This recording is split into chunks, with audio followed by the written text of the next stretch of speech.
recent advance of the glacial ice. So I think we're going to call this segment Greta and Friends. Hey everyone, and welcome to Let's Talk Food Travel Live Squared. I am your host, Andy Asher. This is show number 8 already. Like everything, it seems time goes, just so fast. The speed of it is all something that I really never get my head totally around. Now, we've got a great show today, and it is exciting to watch to evolve in front of our very eyes. Now, first things first, though, did you happen to hear about this guy? It was on Thursday in Washington, D.C. as part of a big fundraising gala at the National Building Museum's Great Hall. Now, his name is Philippe Petit, man on wire. He dazzled everyone in the audience, including DC elementary school students, on a tightrope that was 50 feet above the audience. Now, I have heard all about all these death-defying feats. It's all about your balance, right? Your balance, okay? And if you're like me, you know how a sense of balance becomes kind of tricky, especially after 55. To make a long story short here, this guy is 73 years old, and he's been doing this stuff all of his life. He did the death-defying and very illegal, by the way, higher wire walk between the still under construction Twin Towers in New York City. That was back in 1974. Well, now it made me laugh. One of the sponsors of this big fundraising gala is AARP, where you have to be at least 50 to join. Now, they definitely know their audience, don't they? The great news, of course, is that he made it safe, but at 73. It's astounding. Okay, on today's show, I talked to a high-level corporate executive who decided to go public about a lifelong struggle he kept secret until he could do so no longer and faced huge changes in his life. Now, his book is Taking Stock. It's about change and how to deal with it. Well, they do say change is inevitable, right? So you need to use it to your advantage, because the alternative is to be fearful of change and to find yourself in a position where that change actually undermines your capability in your ability to move forward with, whether it's your life, whether it's your career, whether it's your family, or whatever. So I've always said you have to embrace that change, and you find ways to use that change to your advantage. Peter J. De Silva, he talks about how he was forced to face change in his book, Taking Stock. We'll hear more from him in just a few moments now. Now, today's kitchen segment is a first. I am joining Mimi. We are going to try it out, and hopefully I can help and not hinder and not get in the way. Now, why did I go downstairs to join her in this endeavor? There are several reasons why, but we are thinking of spinning this off into a standalone live stream show of hers, and maybe, we need 2 people for that. Here we go. Yeah. Today I'm gonna make some avocado toast. Ooh, that's fantastic. For lunch. Ooh, that'll be good. This is just hot pepper. It's called Fresno pepper. I love it on avocado. So if it was for breakfast, I wouldn't put like garlic but for lunch I'm gonna. So I got a beautiful avocado. Look at this avocado, so beautiful. Now, don't some people put eggs on it too? Oh yeah, we can put eggs on it. Oh, okay. Well, let's go ahead. Would you like to make an egg, to have an egg on it? Okay, we will check back with Mimi shortly, and me.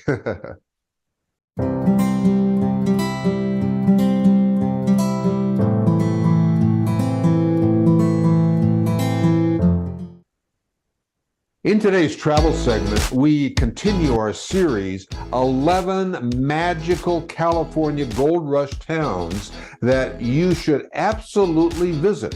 Now, if you enjoy history or just some adventurous tourism, the Gold Country is a place to start. Today, we travel a relatively short hop from San Francisco to the place and events that had a massive impact on the growth of the West.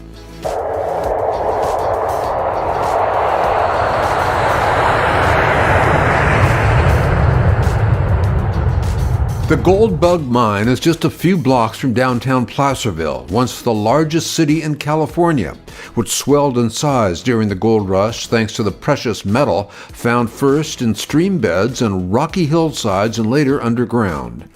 Because of its relationship to the Mother Lode, Big Canyon Creek was one of the hot spots in the early 1850s. Swarms of miners worked the streams with plasters and pans and rockers to skim off the gold that was washed down the stream by the flowing water. And as the gold was depleted, many people simply packed up in search of the next spot. And those who stayed began more intensive plastering and sluicing. During the Depression, amateur miners in the Pocket Hunter area that they were called upon descended upon this area searching for what residue of gold they could quickly extract from the creek. Miners' shacks and tents around this area, they abounded throughout the canyon, stretching halfway down Bedford Avenue. The concrete dam at the end of the creek was added. Goldbug Park and Mine is a 57-acre green space dotted with 19th century structures. It changed more than just California, the world. I mean, they came from everywhere, Chile, all over, for the gold. The miners. Yeah. It's amazing that it drew people from that far distance. Oh, yes, but they already knew about gold, these other countries, so they were familiar. And visitors can hike along the stream bed to trace the footsteps of prospectors who set up shop shortly after James W. Marshall struck gold in nearby Coloma in 1848, a discovery that transformed the fate of the American West. After gold could no longer be found in the water, mines were built to harvest gold from the rock.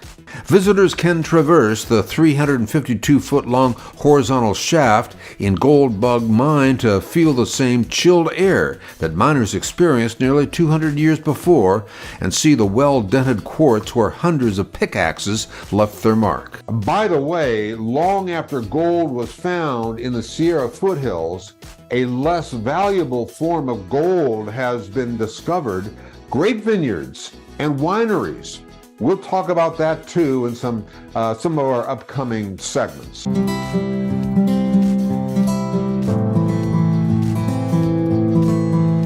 In Mimi's Kitchen today, we are putting together a simple, luscious recipe of avocado toast. Join us. Yes, we are back. So yeah, we decided to make the egg, to cook the egg on the stove. So hey, got the beautiful avocado. Looks good. Yeah, don't forget to wash it. It's all washed and dry. Oh, okay. Now let's pray it is nice and, not brown in there, because if it's brown, I'm not having it. Absolutely. I don't like it. Okay. Let's You take twist. a look. Ha-ha! Look at, show it to the camera. Beautiful. Yeah. Okay, so now you get the pit out. This is what you do. Don't hurt yourself, please. You just go like this, twist it, and it comes out. Okay. All right. Very good. It goes into the sink. Voila. So now I'm gonna start doing the smashing of the avocado. All right. So just to remind everybody, we're making avocado toast. Yes. And we're going to make one just with the avocado and no egg, and then another one with the egg. That's right. And you know why? Because I cannot eat eggs. I am allergic. Some people are allergic to it. Yes. Yeah. So one is down. That's a beautiful, beautiful creamy. You have to have a nice ripe avocado, creamy. They have them everywhere. And if you can get the organic one, voila. Now I'm gonna smash it with a fork. It's easier for me to do that. All right. All right. And Looks like a perfect avocado, Oh, just yeah, the right it is. consistency. It is delicious. So Yeah. you do that, and I love lemon zest. You know, A little bit of that in everything, See really. that? You see, I zested already a nice lemon. So you add little in here, and it's gonna get all that lemon oil in there. It's delicious. That's a nice little touch, I think, is that yeah. lemon zest. Oh yeah. So since it's for lunch, I'm gonna grate a little garlic. We both love garlic, and if you like garlic, you have to have a little bit in there. Okay, what about for breakfast? For breakfast? You know, some people don't want to have a garlic breath? garlic in the morning. Okay. So I would, because I love garlic. Right. So here we go. So my avocado is all smashed. It looks great. I'm gonna put a little bit of pepper like that. Just a twist. Just a little twist, because we're gonna dress it. So you know what? I didn't get my lemon. Aha! Well, you have lemon zest, Yeah, but a little lemon bit zest, of but lemon too. I need some lemon juice in there, so I'm using Mayor lemon. The one that you got the zest off of. Yes, that's right. Sure. You know, you just Squeeze that. Mm-hmm. There you go. And it goes in the trash. Voila. And in meanwhile, Looks beautiful. I'm toasting my bread. And the bread I'm using today is sprouted whole wheat. Organic. I get it, you can find it at Whole Foods or any store. They have sprouted bread. It's delicious. It has a nutty flavor. I'm just gonna toast the bread. And I got everything here for my toast. Now, while this is toasting, while this is toasting, I'm gonna go and cook my egg. So we'll be right back. We'll be right back. Remember this? Walk, Don't Run is the debut album by The Ventures, featuring cover versions of well-known songs and original compositions released in 1960.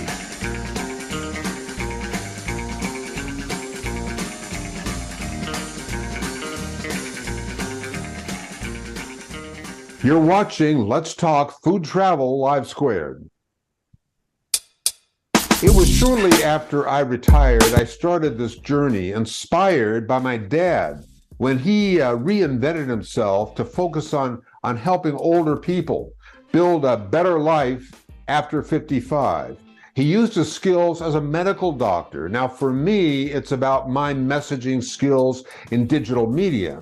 Now, his inspiration helped me build one of the largest digital platforms for people over 55 with a name that became a meaningful mouthful. It was called bloomerboomer.com. It's going strong today, continues its growth with the launch in 2023 of this weekly program right now. Let's Talk Food Travel Live Squared. Now, Live Squared describes a two-part reality. The show is live streamed on platforms everywhere.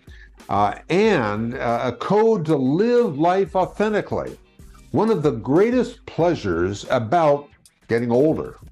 Live life authentically. I thank you for your support. At the end of today's show, I'll tell you 3 ways that you can keep the show growing.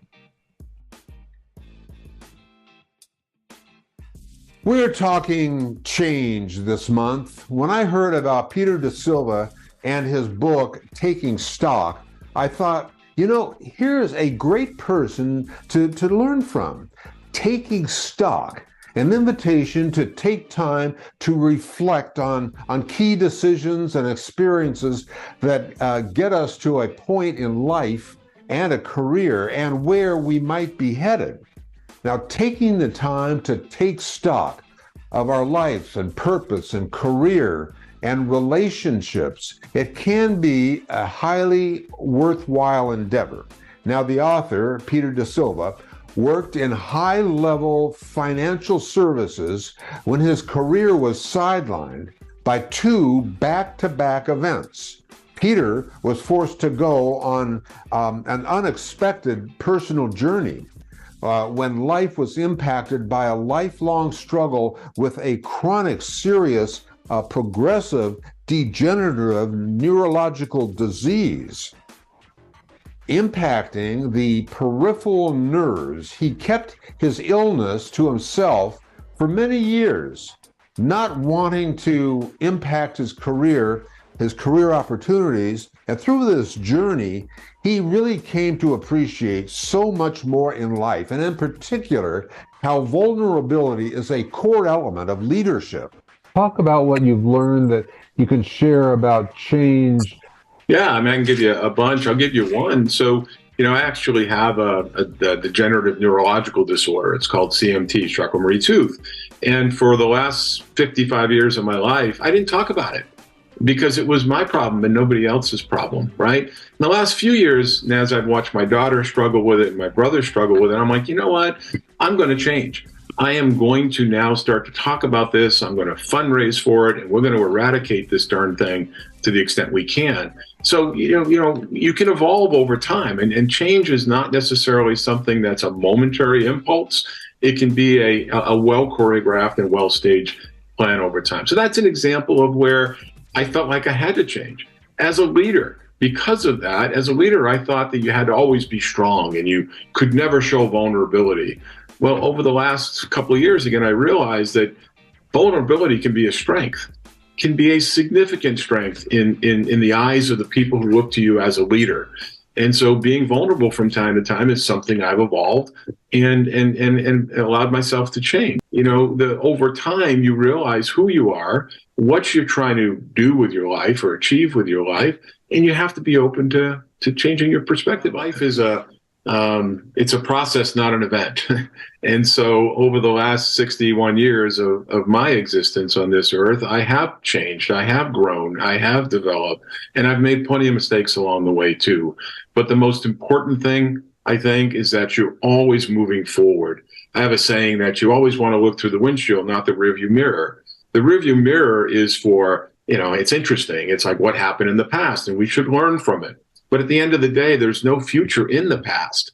There just is no future in the past. And so you have to look ahead. You have to put aside the things that maybe the disappointments you've had and the things that may have been somewhat less than you wanted them to be. So you can just move forward, because to do otherwise is standing still.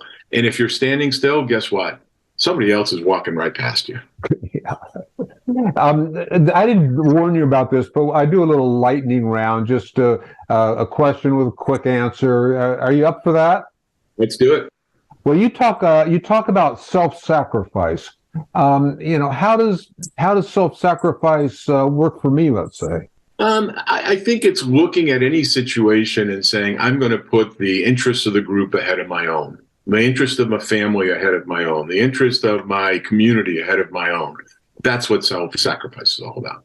That's simple. That's a simple definition. And what does change mean to you? Change means that you're moving from one point to another point. I don't know exactly where that second point's going to be and how I'm going to end up there, but I'm willing and able and comfortable moving from point A to point B. We'll follow up with Peter again next week, and his book, Taking Stock, is an invitation to take time to reflect on those key decisions and experiences that got you to this point in your life and your career and where you might be headed.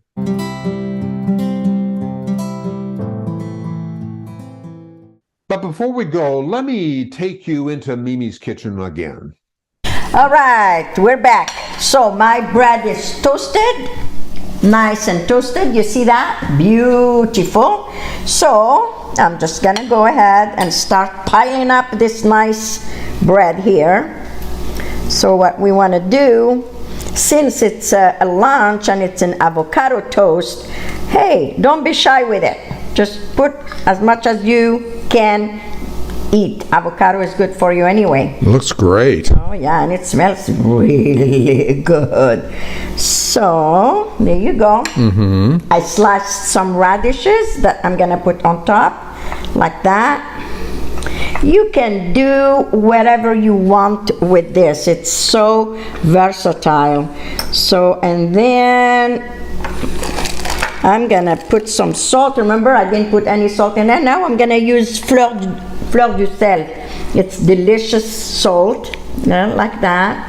Is that kind of like a French salt? And then I put this sesame, black sesame, white sesame. You can buy it, but you can also make it at home. You toast it, and you go like that.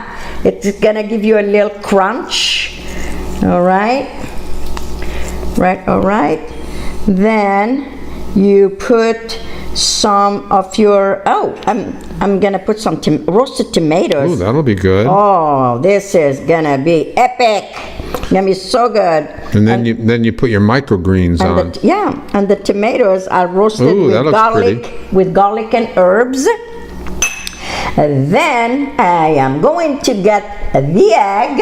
Let me go grab it because I made it. Here you go. All right, get that. Ooh, that's a pretty looking egg. Oh, that's perfecto. You know, usually I can slide it right. Look at that, would you? Look, you got show that to the camera. This is big. Show that if you can without it sliding off. I hope it's not gonna. That is beautiful. So beautiful. To this, I'm gonna add, because I didn't put any salt on the egg, any salt on anything. So I'm just gonna put a little bit of fleur de sel, a little bit of black pepper, a little bit of espelette. This is like a little French hot pepper. So just like that, and a little bit of wonderful sprouts, just like that. You don't want to break that nice egg.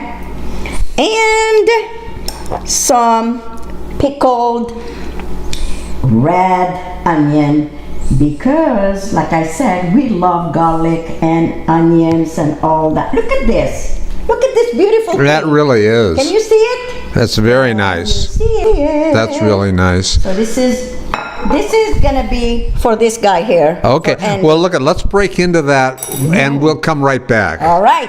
All right. That looked great. That looks fantastic, by the way. Yeah. So I added some of the lemon zest on it, the drizzle of olive oil, and it's good to go. Now I'm gonna make mine. Okay. Mine is gonna be. Yours is without egg. Yeah, without egg. I'm gonna just put some of this here, beautiful avocado again, and there you go. Okay. Some radishes. I love radishes, don't you? I do love radishes. I absolutely do. So this is how I'm gonna make mine. Okay. Some of this here.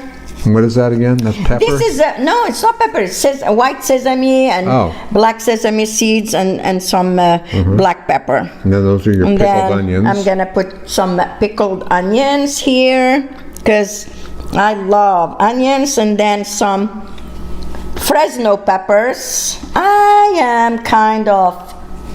love hot stuff. Like See? Spicy, and then your microgreens. My sprouts. You see? Okay. Oh, that looks nice. Here. Yeah. And who then needs an egg, right? Yeah, this is no, I don't need an egg. And then my little of those nice, beautiful lemon zest. Okay. I'm forgetting something. All right, a little salt. Oh yeah, some of that French salt. A little of this fleur de sel. Voila.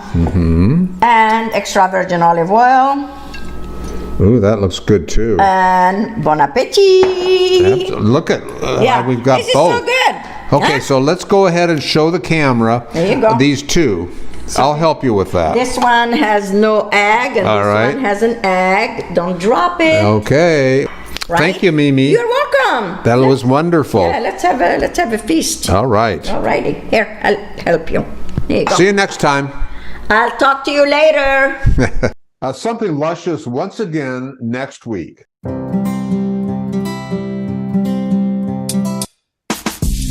I want to thank you so much for tuning in to Let's Talk Food Travel Live Squared. Now, if you enjoyed this episode or you learned something new, I want to tell you 3 ways that you can really support the show and keep Let's Talk Food Travel Live Squared going.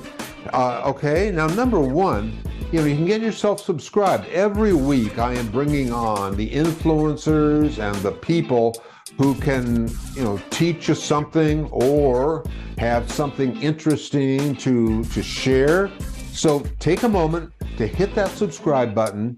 And then number 2, and this is the ultimate way to support Let's Talk Food Travel Live Squared, and it takes less than a minute. You can write something short and sweet, like I love this show. It has changed your life, or something maybe that you learned from it. I am not exaggerating that I read reviews, every day, every single review, whether it's short or long. It really does mean everything to me. The more reviews means the higher we rank on all those algorithms, which means, bigger guests. So take a minute to leave a review. And number 3, share the show with friends. Just hit that share button. I am just eternally grateful for you for supporting this show.